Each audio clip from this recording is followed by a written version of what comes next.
kita masuk pada satu wilayah interaksi yang luar biasa dari Nabi Shallallahu Alaihi Wasallam terhadap benda-benda yang kita anggap sebagai benda mati. Assalamualaikum warahmatullahi wabarakatuh.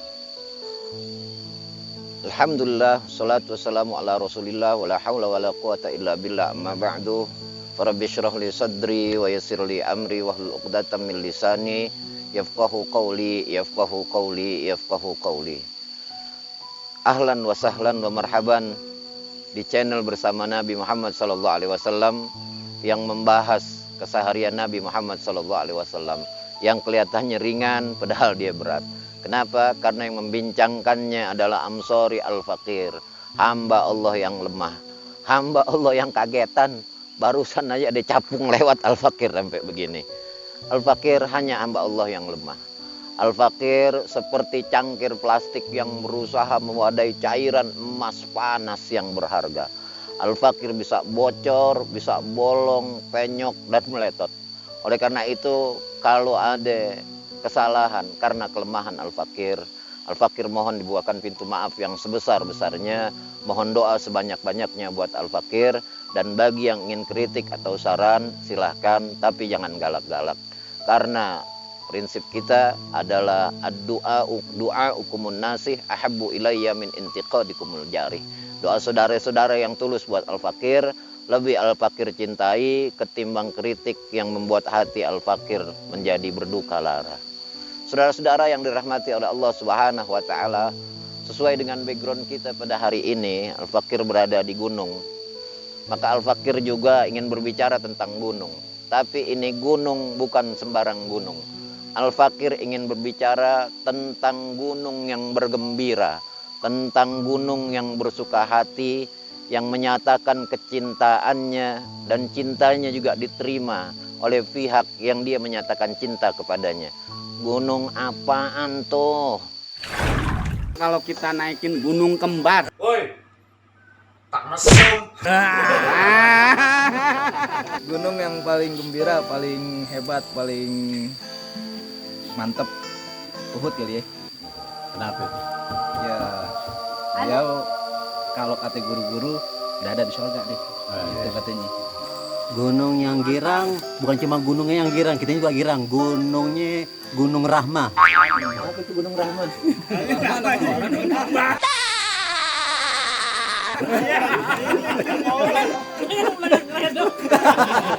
Tukang redok bawah. Tukang redok bawah.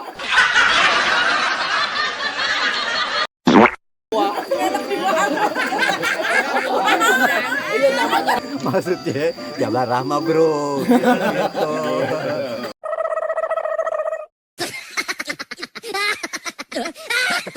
Gunung yang gembira, ya kalau menurut saya Gunung Agung. Gunung Agungnya gembira, kitanya gembira karena dikunjungin.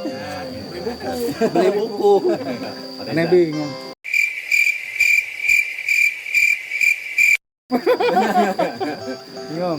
Bingung.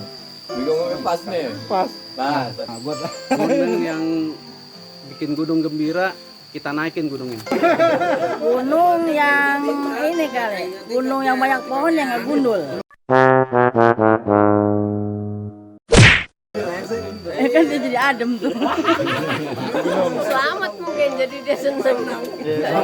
Gunung yang gembira, gunung-gunung yang ada di Gunung Sahari yang habis terima gajian. Gunung Tur, Gunung Betul. Bukit Tur ada. Terus Kenapa itu girang? Di Quran ada. Pasti dia girang, dia dibacain mulu sama orang. Firaun juga ada di Quran. Tapi kayak girang Firaun. Tapi sengsara hidupnya. Saudara-saudara yang dirahmati oleh Allah Subhanahu wa taala, gunung yang Al-Fakir maksud adalah Gunung Uhud. Dalam hadis yang diriwayatkan oleh Imam Bukhari dalam kitab sahihnya, Nabi Shallallahu alaihi wasallam menyabdakan, "Hadza jabalun yuhibbuna wa nuhibbuhu." Ini adalah gunung, yakni Gunung Uhud adalah gunung yang mencintai kami dan kami pun mencintainya. kita masuk pada satu wilayah interaksi yang luar biasa dari Nabi Shallallahu Alaihi Wasallam terhadap benda-benda yang kita anggap sebagai benda mati.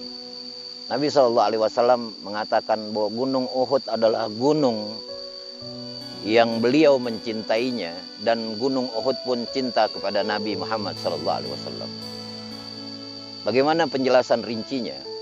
Dalam hadis lain yang juga diriwayatkan oleh Imam Bukhari, Sayyidina Anas bin Malik menceritakan kepada kita, annan Nabiyya Shallallahu Alaihi Wasallam su'ida Uhudan wa Abu Bakrin wa Umaru wa Utsman farajafa bihim faqala usbut Uhud fa innama 'alaika nabiyyun was-siddiqu wasyahidani.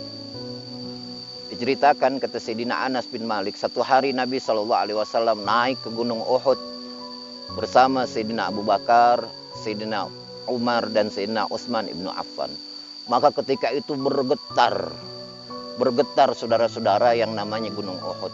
Maka Nabi mengatakan kepada Gunung Uhud, usbut. Ini satu interaksi, satu pembicaraan yang luar biasa. Pada konten sebelumnya, Al-Fakir menceritakan tentang Valentino Rossi yang berbicara dengan motornya. Nabi SAW berbicara dengan Gunung Uhud ketika dia bergetar. Nabi katakan, usbut Uhud. Tenang kamu wahai Uhud. Fa inna ma'alaika nabiyyun. Sesungguhnya yang ada di atas engkau itu Nabi, was-siddiqun dan as-siddiq, yaitu Sayyidina Abu Bakar as-Siddiq, dan dua orang syahid, as-syahidani. Siapa itu? Yaitu Sayyidina Umar dan Sayyidina Utsman ibnu Affan.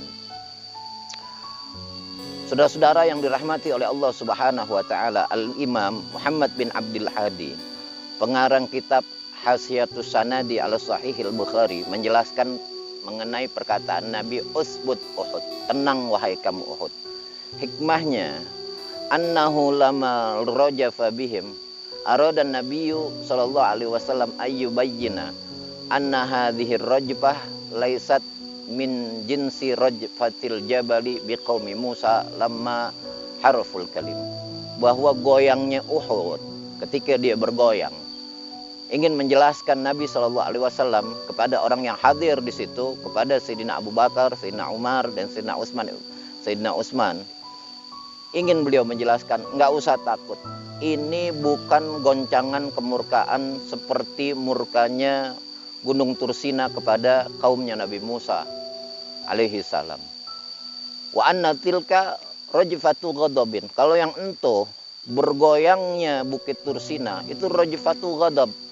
Itu adalah goncangan kemurkaan karena kedurhakaan kaum Nabi Musa kepada Nabi Musa alaihissalam. Wa anna hadhihi hazatu tarabin. Tapi kalau yang ini goyangnya goyang gembira, saudara-saudara. Jadi Gunung Uhud itu goyang gembira.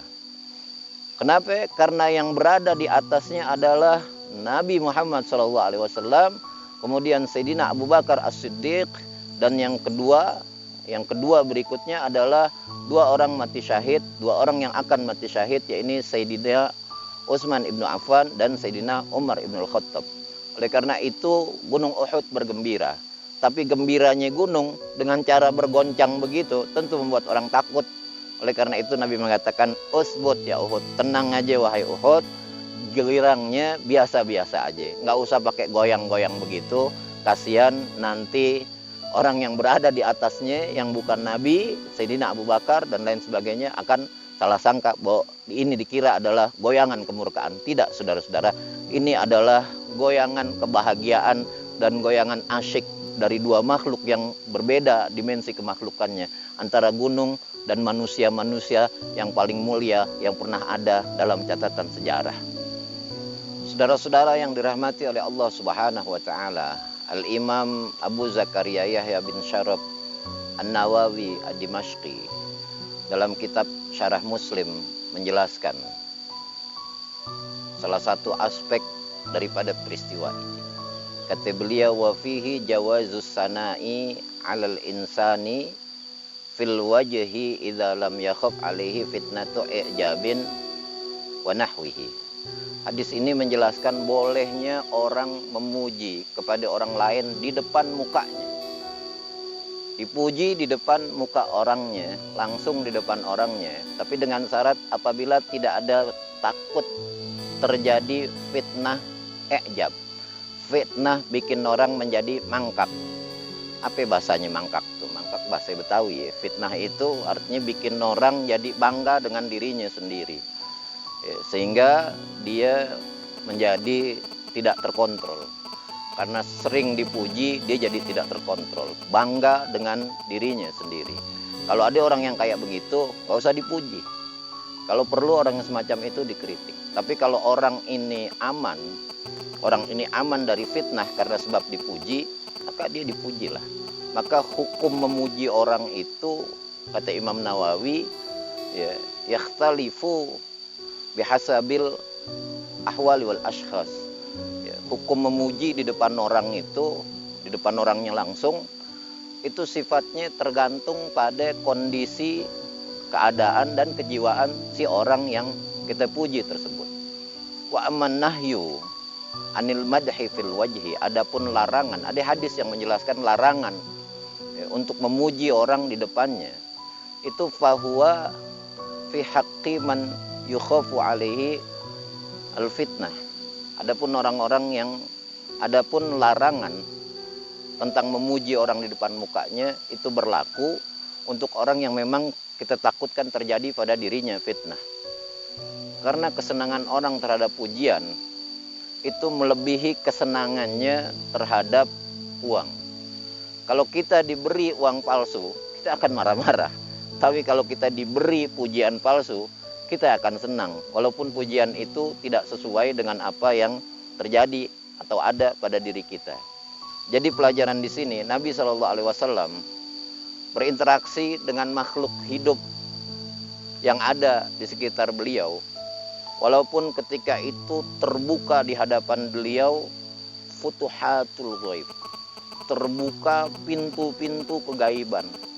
Artinya Nabi berbincang dengan gunung. Nabi mendiamkan gunung yang bergoyang kegembiraan.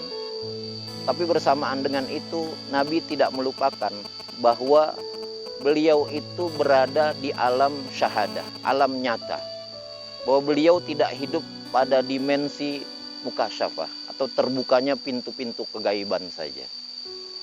Jadi pelajarannya di sini adalah keasyikan Nabi SAW pada dimensi lain, ya, pada dimensi mukasyafah dari benda mati, tidak membuat lalai beliau untuk tetap berinteraksi dengan makhluk hidup.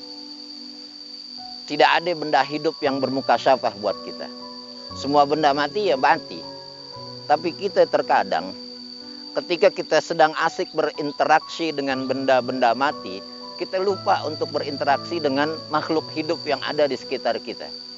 Ketika kita punya mobil baru, kita lupa sama orang-orang. Ketika kita asik bermain gadget, kita lupa bahkan dengan orang-orang yang ada di sekitar kita. Bahkan satu fenomena paling kurang ajar di majelis taklim ialah guru berbusa menerangkan pelajaran, muridnya asik main gadget.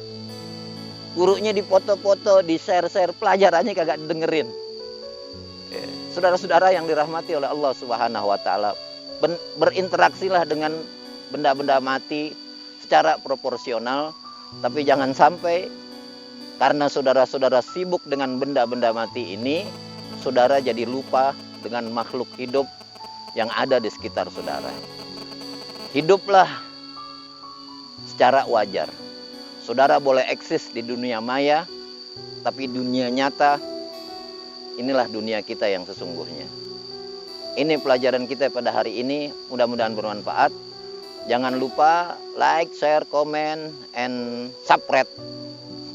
Kalau memang pelajaran ini bermanfaat buat saudara, dan kalau saudara-saudara ikhlas karena Allah Subhanahu wa taala. Hadanallahu wa iyyakum ajma'in. Assalamualaikum warahmatullahi wabarakatuh.